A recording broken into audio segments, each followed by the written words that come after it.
Hello everyone, welcome to this new lecture series. तो आज से हम स्टार्ट करने जा रहे हैं number system for all competitive exam. ये आपको हर कॉम्पिटिटिव एग्जाम में काम आएगा। आपको ये नंबर सीरीज, ये वाला यूनिट। आज तक हमने जो पहले दो वाली वीडियो डाली है उसमें हमने बेसिक ही देखा था। आज से हम पहला जो यूनिट है आपका नंबर सिस्टम को स्टार्ट कर रहे हैं। तो सबसे पहले आपको नंबर सिस्टम स्टार्ट करने से पहले ये पता होना चाहिए कि नंबर सिस्टम को ऐसे ही हम मैथमेटिक्स पढ़ना स्टार्ट क्यों करते हैं। ये हम इसलिए करते हैं कि जैसे कोई भी हम पर्टिकुलर काम करते हैं उसको काम करने के लिए हमारे पास एक तरीका होता है, वे होता है। वैसे ही मैथ्स को पढ़ने के लिए हमारे पास जो तरीका है, जो वे है, उसको हम क्या बोलते हैं? नंबर सिस्टम बोलते हैं। तो हम चलो स्टार्ट करते हैं हम नंबर सिस्टम पढ़ना। नंबर सिस्टम हम स्टार्ट करते पढ़ते हैं। नंबर सिस्टम में सबसे पहले आपको, अगर आपके पास कोई भी नंबर लिखा है, जैसे मान लो 5 4 3 2 1 आ गया, तो ये जो आपके पास नंबर मैंने आपके पास अभी लिखा है, इसमें आपको देखो ये जो ये वाला नंबर है, इसको कौन सी प्लेस बोलते हैं? हम यूनिट प्लेस बोलते हैं। कौन सी प्लेस बोलते हैं? यूनिट प्लेस बोलते हैं। इस वाले नंबर को हम टेंस बोलते हैं। टेंस वाली प्लेस होती है, ये 100 वाली होती है। ये वाली आपके पास 1000 वाली प्लेस होती है, और ये वाली आपके पास 10,000 वाली प्लेस होती। ठीक है, तो आपको सबसे पहले आइडिया होना चाहिए नंबर सिस्टम स्टार्ट करते टाइम कि आपके पास वंस प्लेस कौन सी होती है, या यूनिट प्लेस कौन सी होती है। यूनिट प्लेस का दूसरा नाम क्या है? वंस प्लेस भी बोलते हैं इसको हम। टेंस प्लेस कौन सी होती है, 100 प्लेस कौन सी होती है, 1000 और 10,000 वाली प्लेस कौन सी होती है। अगर आपको इतना समझ है, उसके बाद आपके पास आता है फेस वैल्यू और प्लेस वैल्यू। फेस वैल्यू और प्लेस वैल्यू बहुत इंपॉर्टेंट काम करता है आपको नंबर सिस्टम पढ़ने में। जैसे मान लो आपके पास में कोई नंबर लिखता हूँ, जैसे मान लो मैंने लिख लिया 6374। ये आपके पास मैंने एक नंबर लिख लिया। इसकी सबसे पहले हम क्या निकालते हैं? फेस वैल्यू निकालते हैं। क्या निकालेंगे हम? पहले फेस वैल्यू निकालेंगे। तो फेस वैल्यू जो होती है आपके पास, वो क्या होती है? जो नंबर पूछा है आपको और उसकी फेस वैल्यू पूछिए, वो नंबर वही होती है। जैसे मैं पूछ लूँ आपको फेस वैल्यू आप 6 बताओ, तो क्या होगी फेस वैल्यू? 6 की 6 ही होगी, क्योंकि फेस वैल्यू में क्या होता है कि उसका फेस, वही जो नंबर है वही आएगा आपके पास। अगर मान लो आपको मैं पूछ लूँ फेस वैल्यू आप 7, तो क्या आएगी आपके पास? आंसर 7 आ जाएगा। वैसे ही अगर मैं आपको अब पूछ लूँ प्लेस वैल्यू पूछूँ, क्या पूछूँ मैं अब? Place value. प्लेस वैल्यू जैसे मान लो आपके पास यही नंबर, इसमें मैं आपको 3 की प्लेस वैल्यू पूछूँ, तो आप क्या करोगे? 3 लिखोगे। आगे कितने नंबर डिजिट्स हैं? 1 और 2। कितने हैं? 2 हैं, तो हम 2 0 डाल देंगे। तो ये आपके पास क्या होगी? 3 की प्लेस वैल्यू। ये देखो कैसे होता है 3 की प्लेस वैल्यू। इसमें सबसे पहले हम ये वाली जो प्लेस है, ये वाली प्लेस यूनिट प्लेस होती है, ये वंस प्लेस होती है, ये वाली आपके पास टेंस होती है, और ये वाली प्लेस कौन सी प्लेस होती है आपके पास? 100 प्लेस। अब 100 प्लेस पे क्या है? 3 है, तो आपको 100 के साथ मल्टीप्लाई कर दो तो कितना आ जाएगा? 300 आ जाएगा। 300 क्या है आपके पास? 3 की प्लेस वैल्यू। आई होप आपको प्लेस वैल्यू और फेस वैल्यू निकालना समझ आ गया। अगर मान लो आपको मैं 6 क्या फेस वैल्यू पूछूं, तो क्या होगी? 6 होगी। अगर 6 की प्लेस वैल्यू पूछूं, तो क्या होगी? प्लेस वैल्यू ऑफ 6 आ जाएगी आपके पास। 6 आगे कितने नंबर है? 1 2 3, तो 3 0 डाल दो। प्लेस वैल्यू का दूसरा नाम क्या है? लोकल वैल्यू भी बोलते हैं इसको। ठीक है, कभी कभी एग्जाम में ये भी पूछ लेता है कि लोकल वैल्यू बता दो। जैसे ये वाला क्वेश्चन है हमारा, इसमें 7 की लोकल वैल्यू बता दो, क्या आ जाएगी हमारे पास? 7 0, क्योंकि एक नंबर है। अगर कहीं भी आपके पास क्वेश्चन में 0 आ जाए, जैसे एक क्वेश्चन से समझते हैं इसको, 63403, तो अगर 0 की प्लेस वैल्यू पूछ ले, 0 की प्लेस वैल्यू क्या आएगी? 0 आ जाएगी। और फेस वैल्यू पूछे तो 0 आएगी। 0 चाहे जिस प्लेस पे हो, वंस पे हो, टेंस पे हो, 100 पे हो, 1000 10,000 लाख पे हो, तो उसकी प्लेस वैल्यू ऑलवेज क्या आती है? 0 आती है। आई होप आपको इतना समझ आ गया होगा। तो चलो अब हम कुछ इसके ऊपर क्वेश्चन देखते हैं। जैसे मान लो आपके पास ये पहला क्वेश्चन दे रखा है कि प्लेस वैल्यू ऑफ 5 बताओ इस नंबर में। तो क्या करोगे? सबसे पहले आपने क्वेश्चन देखा, क्या है क्वेश्चन में आपको पूछा कि प्लेस वैल्यू बताओ 5 की, क्या आएगी प्लेस वैल्यू। तो सबसे पहले आपने नंबर देखा, क्या है आपके पास? नंबर लिख लो 32547110। इसमें क्या बोला था मैंने कि प्लेस वैल्यू कैसे निकालेंगे? जो नंबर है उसके आगे देखेंगे कितने डिजिट्स हैं, तो उसको हम लिख लेंगे आगे 0। 1 2 3 4, 4 नंबर है इसके आगे, 5 के आगे, 1 2 3 4, तो 4 0 डाल देंगे, तो ये आपके पास क्या आ गया? 5 की प्लेस वैल्यू इस नंबर पे। तो ये कौन सा ऑप्शन आ रहा है? ऑप्शन सी आ रहा है, तो ये आपके पास राइट आंसर हो जाएगा। अगर मान लो इसी में आपको मैं 4 की प्लेस वैल्यू पूछ लूँ, तो 4 की क्या हो जाएगी, 4 आगे कितने डिजिट्स है, 1 2 3, 1 2 3, तो ये आपके पास 4 की क्या आ गई, प्लेस वैल्यू आ गई। इसी तरह हम नेक्स्ट क्वेश्चन देखते हैं कि 8 की प्लेस वैल्यू बतानी है, फेस वैल्यू बतानी है, सॉरी 8 की क्या बतानी है आपको, फेस वैल्यू बतानी है। तो फेस वैल्यू क्या बोली थी मैंने, जो नंबर पूछा होता है वही उसकी क्या होती है, फेस वैल्यू। तो इसका आंसर क्या आ जाएगा आपके पास, 8 आ जाएगा। समझ आ गई। फेस वैल्यू और प्लेस वैल्यू क्या होता है कि जो नंबर आपके पास पूछा जाता है उसकी अगर फेस वैल्यू पूछिए तो वही नंबर आ जाएगा, अगर प्लेस वैल्यू पूछिए तो अलग आ जाएगा। अब मान लो इसी क्वेश्चन में मैं आपको पूछ दूं कि 9 की फेस वैल्यू बताओ। 9 की फेस वैल्यू क्या होगी आपके पास, 9 ही होगी आपके पास, 9 की फेस वैल्यू। ठीक है, आई होप आपको फेस वैल्यू और प्लेस वैल्यू निकालना आ गया। एक और क्वेश्चन देखते हैं। अब बोल रहा है क्वेश्चन की the sum of place value of 3 in the number. अब यहाँ पे 3 जो नंबर है इसकी प्लेस वैल्यू बतानी है किसकी, 3 की। अब आपने नंबर देखा 5 0 3 5 3 5। अब जो इसमें 3 दो बार है तो पहले वाले 3 की प्लेस वैल्यू कितनी आ जाएगी, 3 आगे 3 नंबर है, 3 0 आ गया। उसके बाद 3 है आगे एक डिजिट है तो 30 आ गया। इन दोनों को ऐड कर लो, 3030 आ गया आपके पास। तो वो क्या होगा, इस 3 का सम होगा दोनों प्लेसेस पे उसकी फेस सॉरी प्लेस वैल्यू का। तो कितना आ गया, 3030, जो क्या आपके पास ऑप्शन नंबर सी है। अब पूछा आपको डिफरेंस बताओ 7 और 3 की प्लेस वैल्यू इस नंबर में। तो 7 की प्लेस वैल्यू क्या होगी, 7 आगे कितने नंबर है, 3, 1 2 3 डाल दिया। अब सब्ट्रैक्ट कर दो किसकी, 3 के आगे कितने नंबर है, 1, तो 3 आ जाएगा। आगे क्या आ जाएगा, 0 आ गया, इसकी प्लेस वैल्यू 0, 10 में से 7 गया, 3 गया तो आ गया 7, 9 और यहाँ पे आ गया 6। तो 6970 आपके पास क्या आ गया इसका आंसर। अब एक और क्वेश्चन देखते हैं।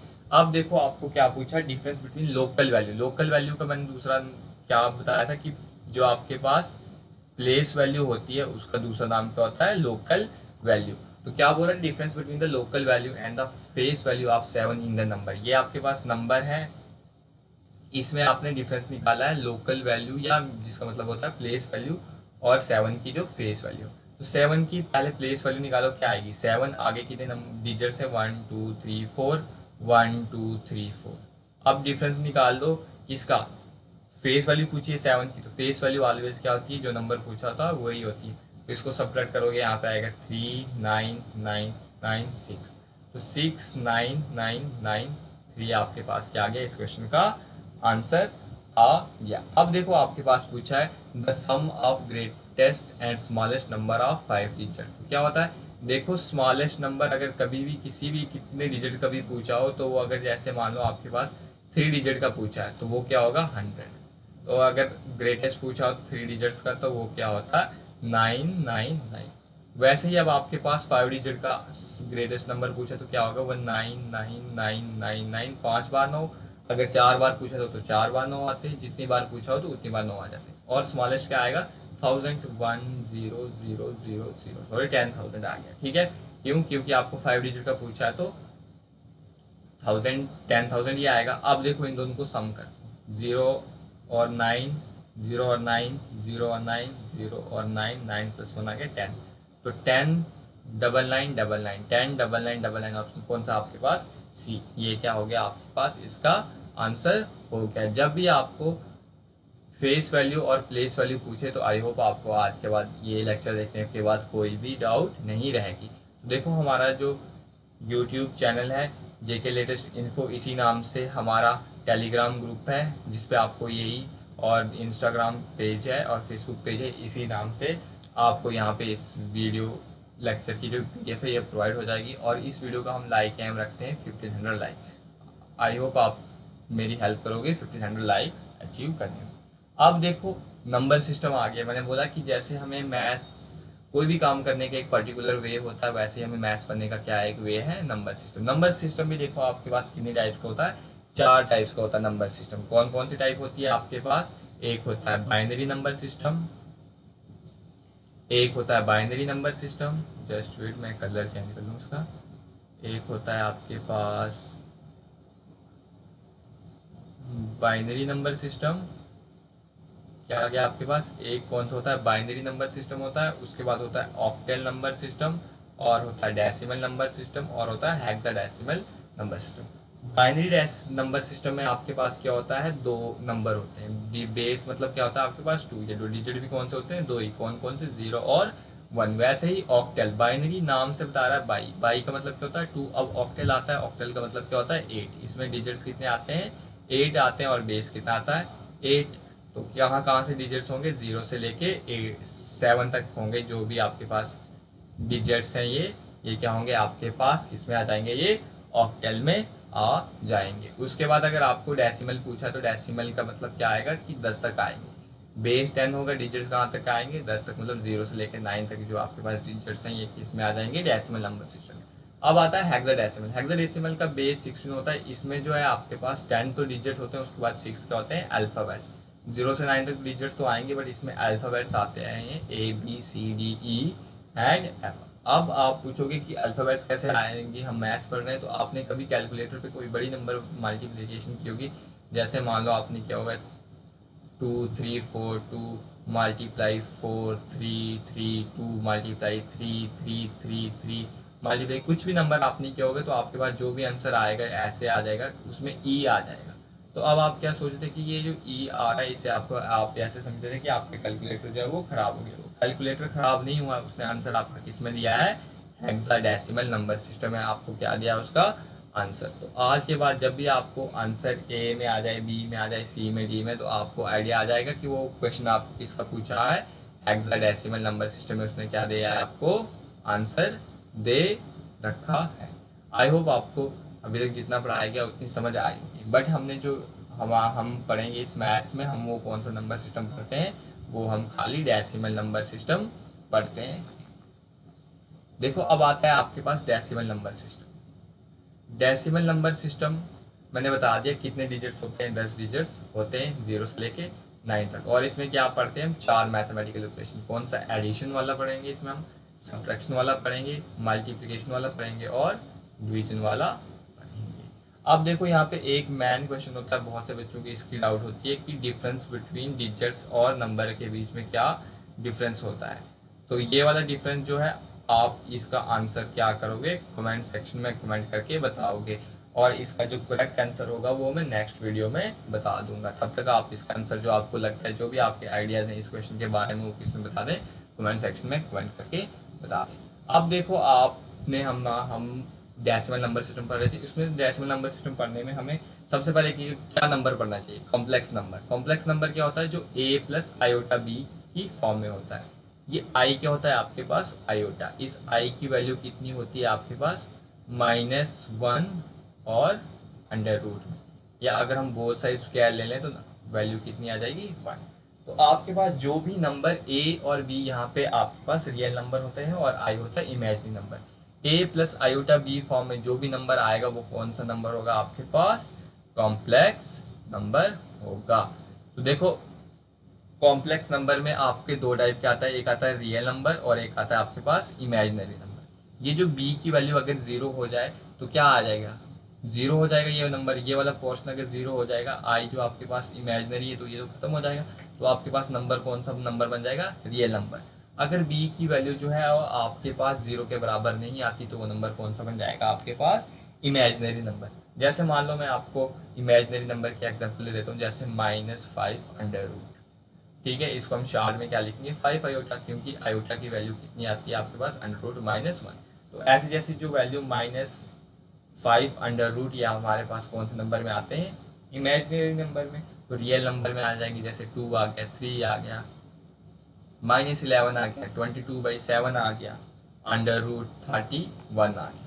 वैसे ही जो भी आपके पास a प्लस आयोटा b जो है वो कॉम्प्लेक्स नंबर की क्या है आपके पास, जनरल फॉर्म है। इसमें a और b आपके पास रियल नंबर होते हैं, और i क्या होता है आपके पास, इमेजिनरी नंबर होता है। अगर b की वैल्यू 0 हो जाती है तो आपके पास जो नंबर फॉर्म होगा वो कौन सा होगा, रियल नंबर होगा, और अगर b की वैल्यू 0 ना हो तो वो आपके पास नंबर कौन सा होगा, इमेजिनरी नंबर होगा। आई होप आपको कॉम्प्लेक्स नंबर समझ आ गया। इमेजिनरी नंबर आपके पास कुछ भी हो सकते हैं जो आप इमेजिन, बस उसको क्या आता है हमारे पास आयोटा की फॉर्म का आता है। जैसे ये हम लिख लेते हैं 7 + 5 आयोटा लिख लेते हैं, और लिख लेते हैं 3 माइनस 2 आयोटा। ये भी आपके पास कौन सा आ जाएगा, इमेजिनरी नंबर आ जाएगा। आयोटा की वैल्यू कितनी होती है, -1 अंडर रूट में -1।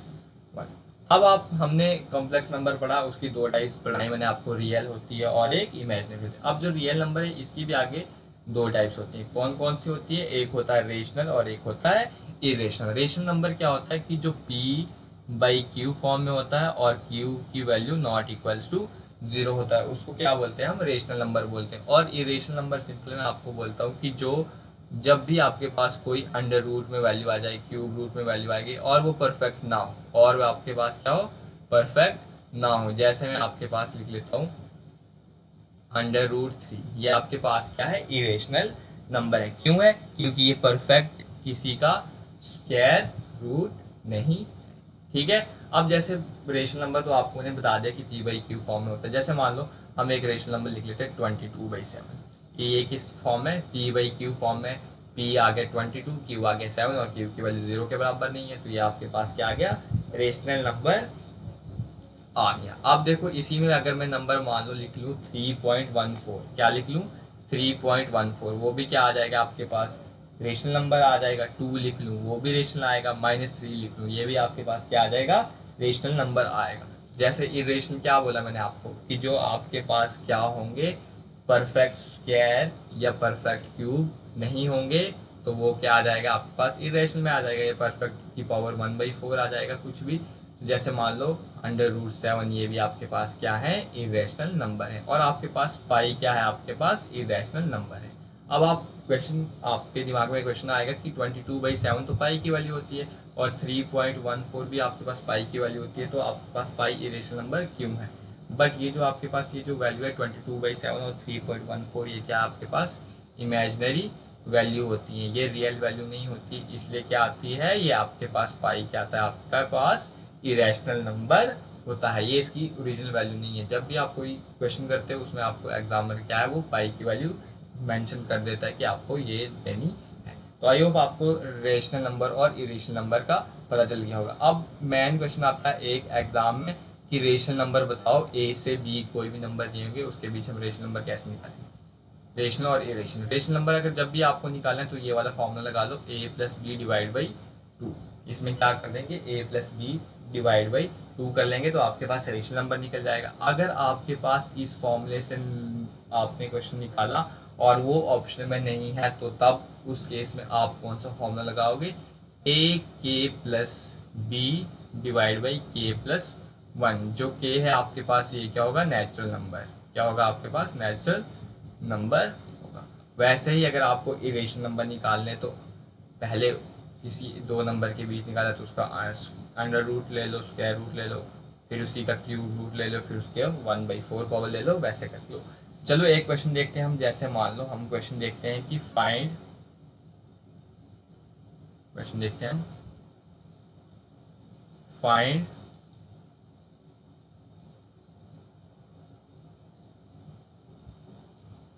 Find the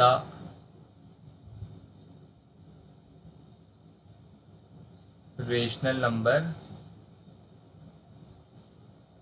between -7/4 and 9/5। ये आपके पास क्वेश्चन आ गया कि इसके बीच हमें क्या निकालना है, रेशनल नंबर। और ऑप्शन दे रखे हैं आपके पास 3/39, सेकंड ऑप्शन दे रखा है आपके पास 2/9, सी दे रखा है आपके पास 1/40, और आपके पास ऑप्शन डी जो है वो क्या दे रखा है आपके पास, डी ऑप्शन दे रखा है आपके पास -2/9। तो देखो मैंने क्या बोला कि आपको जब भी रेशनल नंबर निकालने को पूछा जाए तो क्या लगाओगे आप, कौन सा फॉर्मूला लगाओगे, सबसे पहले a+b/2। अगर इससे आंसर निकल रहा है तो अच्छी बात है, वरना हम कौन सा फॉर्मूला लगाएंगे, ak+b/k+1।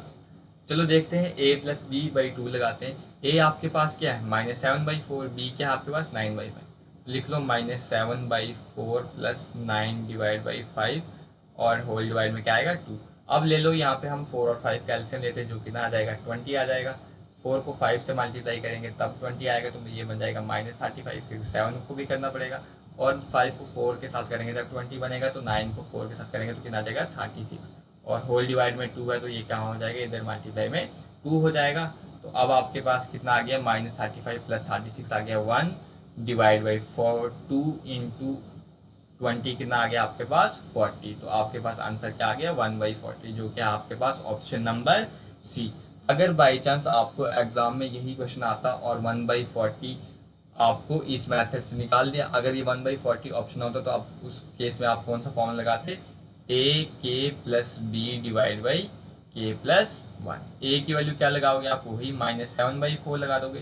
के की वैल्यू मैंने नेचुरल नंबर बोले तो नेचुरल नंबर कहाँ से स्टार्ट होते हैं, 1 से स्टार्ट होगी, तो पहले के की वैल्यू 1 होगी, प्लस बी कितना दिया है आपके पास 9/5, और डिवाइड में क्या आएगा के की वैल्यू 1 है, 1 + 1 तो आ गया 2, ये आ जाएगा -7/4 + 9/5 डिवाइड में 2। फिर से आपके पास यही वैल्यू बन रही है, तो आंसर क्या आ गया 1/40। चाहे आप a + b डिवाइड बाई 2 के साथ करो या ए के प्लस बी डिवाइड बाई के प्लस 1 के साथ करो, आपके पास आंसर हमेशा सेम ही आएगा। तो आई होप आपको इतनी चीज़ें जो है ये समझ आ गई। अब देखो आपके पास आता है रेशनल नंबर। रेशनल नंबर क्या होता है मैंने आपको बता दिया, जो p/q की फॉर्म में होता है और q की वैल्यू नॉट इक्वल्स टू 0 होती है। अब आपके पास इसकी भी दो टाइप्स आती है, एक आती है इसकी टाइप इंटीजर और एक आती है डेसिमल। इंटीजर क्या होता है कि ये जो q की वैल्यू आ रही है आपके p/q में, जस्ट वेट, आपके क्वेश्चन में ये जो आपके क्वेश्चन में ये जो आपका ये जो क्वेश्चन है इसमें ये जो p/q की वैल्यू आ रही है, p/q की वैल्यू जो आ रही है, इसमें अगर ये q 1 के बराबर हो जाता तो आपके पास क्या आएगा, इंटीजर आएगा। जैसे 7/1 आ गया, 8/1 आ गया, 11/1 आ गया, 203/1 आ गया, तो ये सब आपके पास क्या है इंटीजर। अब अगर ये वैल्यू q की वैल्यू आपके पास 1 के बराबर ना आए, तो q की वैल्यू आपके पास 1 के बराबर ना हो तो क्या आ जाएगा, वो डेसिमल आ जाएगा। अब डेसिमल भी आगे दो टाइप का होता है, एक होता है टर्मिनेटिंग और दूसरा वाला होता है नॉन टर्मिनेटिंग। जैसे मान लो आपके पास एक नंबर देता हूँ मैं 7/2, तो आपके पास क्या आ गया 3.5 आ गया आंसर डेसिमल में। तो ये आपको पॉइंट के बाद कुछ समय के बाद ये क्या हो रहा है, आपके पास डेसिमल खत्म हो रहा है। तो ऐसे टाइप की डेसिमल को कौन सा डेसिमल बोलेंगे हम, टर्मिनेटिंग डेसिमल। अगर जैसे अब मैं कर देता हूँ 4 को 3 के साथ डिवाइड, तो आप करोगे तो क्या आएगा 1.33333, ये ऐसे चलता रहता है। तो ये वाला कौन सी टाइप का डेसिमल आएगा, ये आएगा नॉन टर्मिनेटिंग डेसिमल की, जो क्या है आपके पास खत्म नहीं हो रहा है। ये ऐसे मान लो 2.34343434 ये भी आगे ऐसे चलता जाता है, तो ये भी कौन सा आता है नॉन टर्मिनेटिंग डेसिमल। ये जो इस टाइप के डेसिमल चल जाते हैं 1.33, इनको हम ऐसे भी लिख सकते हैं 1.3 के ऊपर ये बार जैसा और 2.34 के ऊपर ये बार जैसा। ये जो बार है इसको हम रिकरिंग डिजिट्स बोलते हैं। ये क्या बोलते हैं, इनको हम रिकरिंग डिजिट्स बोलते हैं। और ये जो रिकरिंग डिजिट्स है इनके बारे में हम आगे इस यूनिट में पढ़ेंगे। अब आपको एक माइंड में क्वेश्चन आएगा कि मान लो आपके पास आ जाता है 4/2, तो q की वैल्यू इस वाले केस में भी 1 के बराबर नहीं है, बट इसको जब सॉल्व करोगे तो आंसर 2 आएगा, यही आएगा। तो इस वाले केस में तो ये इंटीजर बन रहा है। तो जब भी आप ये p/q में q की वैल्यू 1 डालते नहीं आती, तो वो कौन सी फॉर्म होती है, सिंपलेस्ट फॉर्म। सिंपलेस्ट फॉर्म में ही ये केस एप्लीकेबल होता है। सिंपलेस्ट फॉर्म ये होता है कि उन दो नंबर जो भी दिए हैं उनका HCF कितना आता है 1 आता है। अभी इन दो का HCF कितना आएगा 2 आएगा, इसलिए इसका जो है हम अभी ये नहीं बता सकते कि ये इंटीजर में आएगा या इस वाले टाइप में, हम अभी ये नहीं बता पाएंगे कि इंटीजर में आएगा या डेसिमल में आएगा। डेसिमल में हम कब ये वाला निकालते हैं कि q = 1 लगाएं या q ≠ 1 जब आ रहा है, ये कब आता है, जब उनके बीच दो नंबर के बीच का HCF कितना आए 1 आए। आई होप आपको इंटीजर में decimal, terminating decimal, non terminating decimal पता चल गया। अब देखो अब आपके पास आता है इंटीजर। इंटीजर आपने बचपन से सुना होगा, ये एक ऐसी नंबर लाइन से आपने पढ़ी होगी, ये वाली नंबर लाइन आपने पढ़ी होगी। ये वाला होता है 0, ये -1, ये -2, ये कहाँ तक आता है -∞, और ये आता है +∞, 1 2 3। तो ये जो नेगेटिव वाले नंबर हैं ये वाले, ये कौन से इंटीजर होंगे, नेगेटिव इंटीजर। मैं मतलब -1 -2 -3 ये क्या होंगे नेगेटिव इंटीजर। और ये जो पॉजिटिव वाले हैं 1 2 3 1 2 3, तो ये क्या आ गया आपके पास पॉजिटिव इंटीजर। बट यहाँ पे जो मैन डाउट कराएगा वो आएगा आपके पास ये जीरो। जीरो क्या बोलता है, मैं यहाँ पे हूँ विलन। विलन मतलब अमरीश पुरी। जीरो क्या आपके पास एक विलन। तो अब जीरो क्या आएगा, ना तो ये पॉजिटिव में आ रहा है ना ही नेगेटिव में आ रहा है। तो जीरो जो है ये आपके पास क्या होता है, जीरो को हम एक अलग कैटेगरी में डालते हैं।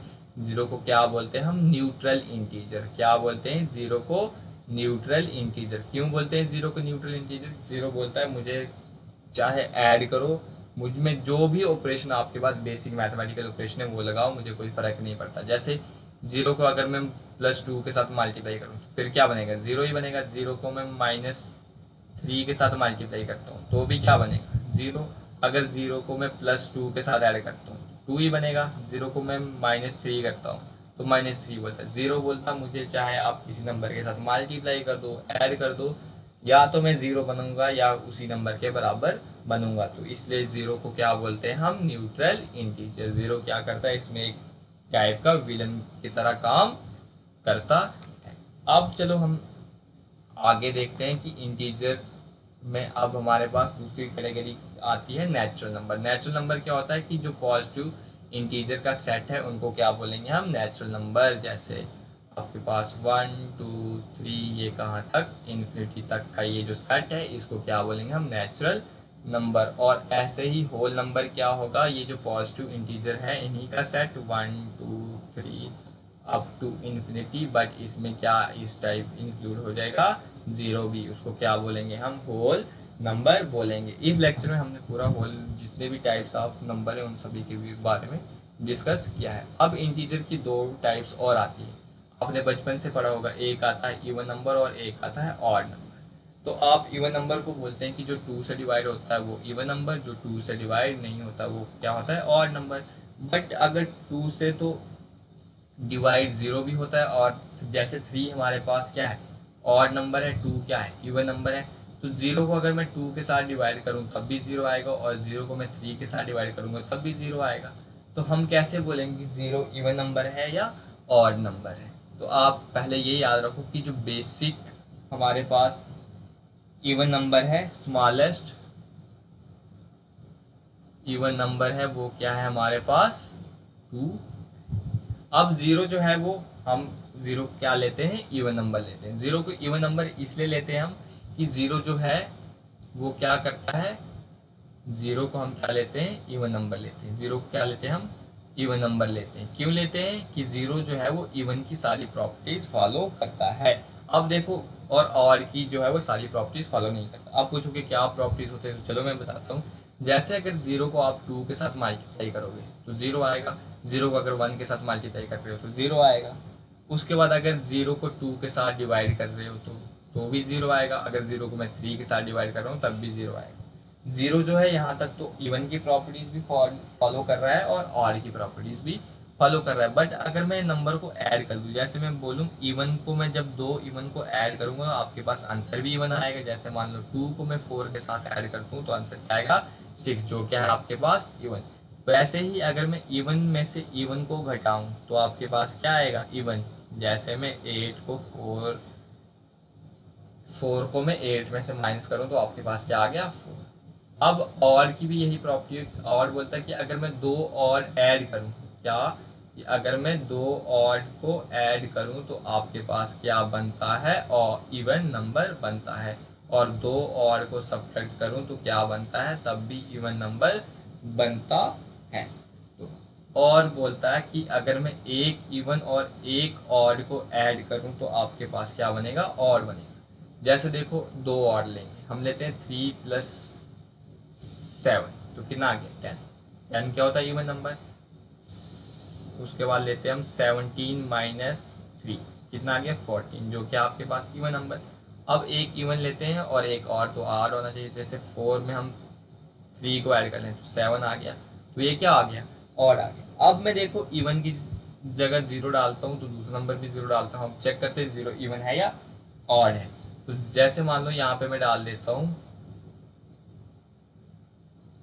जीरो डाल देता हूँ मैं इवन की जगह और 4 को ऐड कर देता हूँ तो क्या आ रहा है, 4। मतलब ये प्रॉपर्टी फॉलो कर रहा है। अब इवन में 4 डालता हूँ, 4 में से 0 को घटाते हैं तो 4 आएगा, वो भी क्या है आपके पास। अब मैं और की जगह 0 का रखता हूँ, 0 मैंने रख लिया और दूसरा और रख लिया मैंने 7, 0 + 7 क्या आ जाएगा 7, बट 7 आपके पास इवन नहीं है। ये क्या प्रॉपर्टी बोलती कि यू और को जब दो और को जोड़ते हैं हमारे पास क्या आता है इवन, तो इसलिए आपकी और की ये प्रॉपर्टी फॉलो नहीं हो रही। दूसरी प्रॉपर्टी चेक करते हैं, पहला और नंबर हम 9 लेते हैं, दूसरा 0 लेते हैं, तो क्या आ रहा है 9, 9 भी आपके पास इवन नहीं है, वो ऑड है। तो ये बेसिक प्रॉपर्टी क्या बोलती है, तो और को जब हम घटाएंगे तो क्या आएगा इवन आएगा, तो यहाँ पे भी प्रॉपर्टी फॉलो नहीं हो रही। अब एक इवन एक और को करेंगे, इवन तो मान लो हम 4 ही रखते हैं और ऑड 0 चेक कर रहे हैं अभी, तो कितना आ गया 4, 4 क्या होता है आपके पास इवन, और तो आ नहीं रहा है। तो ये देख रहे हो आपकी जो 0 है ये किसकी प्रॉपर्टी फॉलो कर रहा है, इवन की कर रहा है, ना कि ऑड की कर रहा है, इसलिए आपके पास 0 क्या होता है इवन। बट हम जो बेसिक इवन नंबर लेते हैं या स्टार्ट जो हम स्मॉलेस्ट इवन नंबर लेते हैं वो क्या लेते हैं हम 2 लेते। अब आता है आपके पास पॉजिटिव इंटीजर में प्राइम और कंपोजिट। प्राइम और कंपोजिट में देखो बहुत बच्चों को प्रॉब्लम होती है कि प्राइम और कंपोजिट क्या होता है। प्राइम नंबर देखो सिंपल बच्चे याद रखते हैं कि जो 1 से डिवाइड होता है, इससे डिवाइड होता है 1 से और इटसेल्फ से, उसको क्या बोलते हैं हम प्राइम बोलते हैं। और कंपोजिट बोलते हैं कि जो जिसके 2 से ज़्यादा फैक्टर हों, 2 और मोर देन 2 क्या हो उसके फैक्टर्स हों, उसको क्या बोलते हैं मैक्सिमम बच्चे कंपोजिट। बट आप ये जो बोलते हो ये आप हमेशा गलत वैल्यू अधूरी वैल्यू बोलते हो। ऐसे तो हमारे केस में 1 भी क्या आना चाहिए प्राइम आना चाहिए। क्यों, क्योंकि 1 जो है वो 1 के साथ भी डिवाइड होता है और 1 खुद के साथ भी होता है, तो 1 प्राइम भी नहीं है ना ही कंपोजिट है। तो देखो प्राइम की जो मेन डेफिनेशन है वो क्या होती है, प्राइम नंबर की जो मेन डेफिनेशन होती है वो होती है कि प्राइम नंबर के कितने फैक्टर होने चाहिए, 2 फैक्टर होने चाहिए। एक तो उसका 1 फैक्टर होना चाहिए और एक नंबर वो खुद होना चाहिए उसका फैक्टर, तभी उस नंबर को क्या बोलेंगे हम प्राइम नंबर बोलेंगे। जो prime number basic prime number start कहाँ से होते हैं, 2 होते हैं, 3 होते हैं, 5 आ गया, 7 आ गया, 11 आ गया, 13 आ गया, 17 आ गया अप टू। तो आपको एक काम करना है कि 10 से लेके 110 तक के कितने प्राइम नंबर होते हैं और कौन कौन से प्राइम नंबर होते हैं, या आप क्या कर लो एक पेज पे नोट डाउन कर लो, बहुत काम आता है ये 10 से लेके 110 तक के सारे प्राइम नंबर आप नोट कर लो। अब आपके पास ये जो 2 है ये एक लौता इवन नंबर है जो क्या होता है आपके पास प्राइम। अब जो कंपोजिट नंबर है, कंपोजिट नंबर में हम 2 केस पढ़ेंगे। कंपोजिट नंबर पहला बोलता है कि कंपोजिट नंबर में कौन आएंगे, जो पहले क्या होते हैं प्राइम नहीं होते, तो मतलब 2, 3, 5, 7, 11 ये आपके पास क्या है कंपोजिट नंबर नहीं हुए। दूसरा ये बोलता है कि मेरे क्या होने चाहिए 2 या 2 से ज़्यादा क्या होने चाहिए फैक्टर्स होने चाहिए। जैसे स्टार्ट जो आपका पहला नंबर आता है कंपोजिट नंबर वो क्या है आपके पास 4 है, 4 है, 6 ले लेंगे हम, उसके बाद 8 ले लेंगे, 9 लेंगे, आगे होता जाएगा। तो पहला आपके पास कंपोज नंबर क्या है 4 और पहला आपके पास और कंपोज नंबर क्या है 9, ये भी याद कर लेना। यहाँ पे अब एक आता है परफेक्ट नंबर, क्या आता है परफेक्ट नंबर।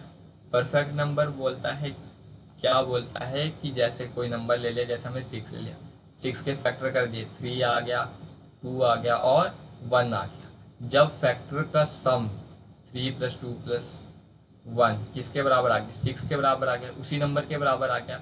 जब फैक्टर का सम जो ओरिजिनल नंबर जिस नंबर के हम फैक्टर ले रहे हैं उसके बराबर आ गया, तो वैसे नंबर को हम क्या नंबर बोलते हैं परफेक्ट नंबर बोलते हैं। 6 के बाद नेक्स्ट हमारे पास परफेक्ट नंबर क्या कौन सा होता है, ये आप कमेंट सेक्शन में कमेंट करके बताओगे। उसके बाद लास्ट में हम पढ़ते हैं को प्राइम सेट। को प्राइम सेट क्या होता है, ऐसा सेट ऑफ इंटीजर्स या नंबर बोलो जिनका HCF कितना होता है 1 होता है। अब आपको यहाँ पे क्वेश्चन पूछा है कि which are the following pair of coprime, कौन सा है, जैसे 16 और 62 आ गया, इसमें मुझे देख रहा है अगर कुछ और HCF ना होगा तो 2 तो होगा ही होगा क्योंकि कॉमन आ रहा है 2। अब देखो ये सेकंड वाला ऑप्शन है 21 और 35, ये मुझे पता दोनों किसके टेबल में आते हैं 7 के टेबल में आते हैं, तो HCF कितना आ गया 7। अब तीसरा वाला पॉइंट और चौथा वाला पॉइंट क्या है आपके लिए मैन समझने का। अब आपके पास 18 और 25 का डिफरेंस लेते हैं, पहले हम HCF निकालने के लिए डिफरेंस लेते हैं 7। 7 के साथ ये डिवाइड नहीं होता, ये डिवाइड नहीं होता। 7 का और फैक्टर कितना आता है 1, ये भी डिवाइड होता है 1 के साथ, ये भी। तो HCF कितना आ गया आपके पास इस वाले केस में 1, तो ये आपका क्या आ गया आंसर।